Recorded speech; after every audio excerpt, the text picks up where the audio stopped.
আমার প্রশ্নটা হয়েছে যে বাংলাদেশে এখনো এমন নিয়ম আছে, যিনি অপরাধী, অপরাধের হুকুমদাতা, তাকে আমাদের দেশে ওনাকে রাজসাক্ষী করা হয়েছে।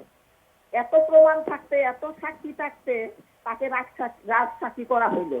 এখন যদি বেনজিরকে আইনেও যদি রাজসাক্ষী করা হয় এবং হবে কিনা সেটা একটু জানতে চাইছি। যে আমি মাননীয় দর্শকের প্রশ্নটির সাথে মানে পুলকিত হয়েছে, চমকে উঠেছে, এবং এটি আমাদের মাথায় ঘুরছিল।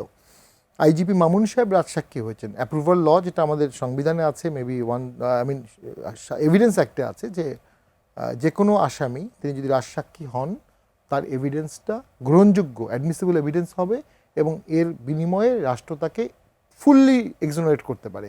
আইজিপি মামুনের ক্ষেত্রে এটা হয়নি, তাকেও সাজা দেওয়া হয়েছে লেসার পানিশমেন্ট, নামমাত্র।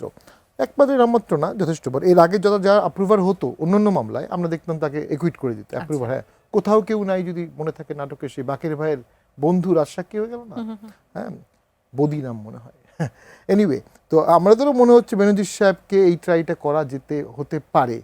তো সেটা কতটা সফল হবে উই ডোন্ট নো।